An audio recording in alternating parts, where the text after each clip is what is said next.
Welcome my dear student and friend. Please subscribe the channel HKG English Learning Classes and press the bell icon. Like video. Hi dear students, we heartily welcome all of you on my YouTube channel HKG English Learning Classes में। Students, जैसा कि आप सभी लोगों को कल interrogative के बारे में बताया गया था और उसके प्रकार के बारे में भी इंट्रोड्यूस कराया गया था। लास्ट में कितने प्रकार के प्रश्नवाचक शब्द होते हैं, आपसे कितने टाइप से कितने प्रकार से प्रश्न किया जाता है वह बताया गया था। कुल प्रश्नवाचक शब्दों की संख्या 11 होती है। कल पिछले वीडियो में इसके बारे में बताया गया था। आज हम उन 11 प्रश्नवाचक शब्दों का कहाँ कहाँ किस स्थिति में प्रयोग होता है, हम कैसे कैसे प्रश्न करते हैं, हम उसके विषय में जानेंगे। आइए देखते हैं कैसे। 11 question words are used for different purpose.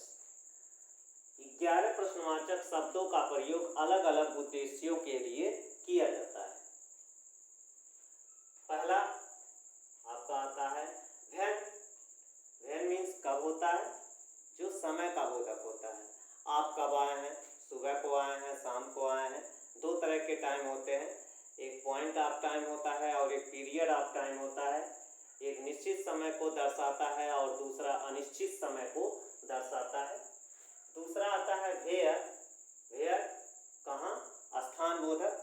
आपसे पूछा जाता है तुम कहाँ जा रहे हो, तो आप बताते हो कि मैं कहीं जा रहा हूँ, उस स्थान का नाम लेते हैं। मैं दिल्ली जा रहा हूँ, मैं घर जा रहा हूँ, मैं स्कूल जा रहा हूँ, मैं खेलने जा रहा हूँ इत्यादि। वाई। वाई मीन्स क्यों, क्यों होता है, जो कि उद्देश्य प्रकट करता है, पर्पज प्रकट करता है।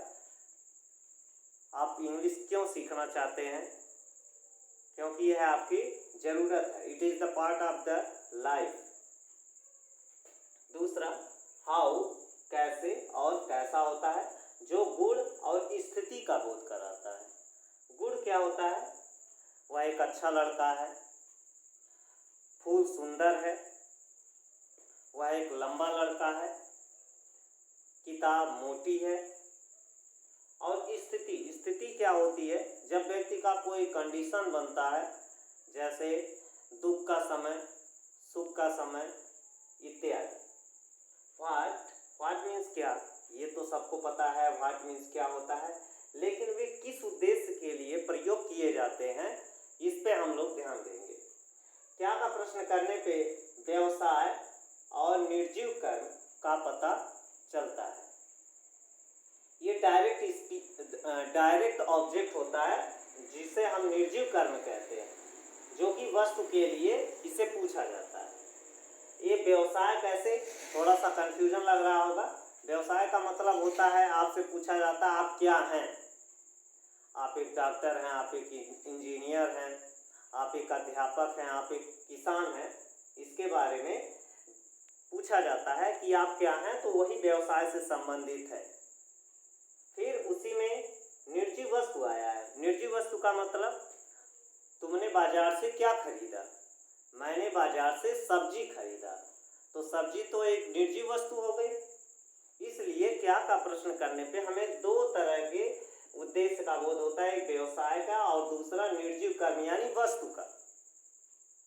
आप क्या लाए हो, कलम लाए हो, किताब लाए हो, फूल लाए हो, मिठाई लाए हो इत्यादि। तो जो मिठाई फूल आ रहा है, यह एक निर्जीव वस्तु है। अगला आता है हु। हु मीन्स कौन होता है, कौन यानी कर्ता। कर्ता वाक्य का वह सबसे महत्वपूर्ण बिंदु होता है जो किसी कार्य को अंजाम देता है, किसी घटना को अंजाम देता है। जैसे मैं दिल्ली जा रहा हूँ, कौन दिल्ली जा रहा है, मैं दिल्ली जा रहा हूँ, यानी कि इस वाक्य का कर्ता मैं खुद हूँ। बच्चे क्रिकेट खेल रहे हैं, बच्चे क्रिकेट खेल रहे हैं, कौन क्रिकेट खेल रहा है, बच्चे। करने पे हमें वाक्य में कर्ता का पता चलता है। ये बहुत इंपॉर्टेंट होता है। जब टेंस पढ़ाया जाता है तो उसमें subject, helping verb, main verb, object, complement या अदर इत्यादि वर्ड्स का प्रयोग होता है, जिसमें सबसे पहले जो वाक्य में आता है वह सब्जेक्ट आता है। इसके बारे में मैं आपको याद दिलाऊंगा आने वाले वीडियोज में, जब आपको टेंस के बारे में बताया जाएगा तो कर्ता के विषय में वहां पे चर्चा होगी। अगला आता है हूं, किसे, किसे, WHOSE, whose, किसको। ये दोनों प्रश्नवाचक शब्द सजीव वस्तु, सजीव कर्म के लिए प्रयोग होते हैं। जैसे तुमने किसको देखा, मैंने राम को देखा, मैंने सीता को देखा, मैंने बच्चों को देखा, मैंने अध्यापकों को देखा इत्यादि। तुमने किसे देखा, मैंने एक चोर देखा, मैंने एक डाकिया देखा, मैंने एक किसान देखा। तो कहीं ना कहीं जो ये प्रयोग हो रहे हैं whom और whose, ये दोनों सजीव वस्तु का बोध कराते हैं। जैसे मैंने राम को देखा, किसको देखा, राम को, तो राम एक सजीव वस्तु है, मतलब सजीव है। और किसे देखा, चोर को देखा, तो चोर कौन होता है, वह भी सजीव होता है।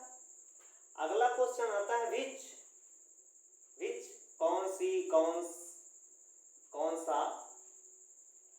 विकल्प चुनने हेतु, ये इसका प्रयोग विकल्प के लिए होता है। जब कहीं आप कुछ खरीदारी करने जाते हैं तो आप अपने फ्रेंड से पूछते हैं कि कौन सा कपड़ा लूं, कौन सा कलम लूं, कौन सा किताब लूं, तो उसमें ऑप्शन चुनने के लिए विच का प्रयोग किया जाता है। और विच का प्रयोग सिंपली जब बच्चे से पूछा जाता है in which class do you read, या विच इज योर रूम, तुम्हारा कौन सा कमरा है, वहां पे इसका प्रयोग होता है।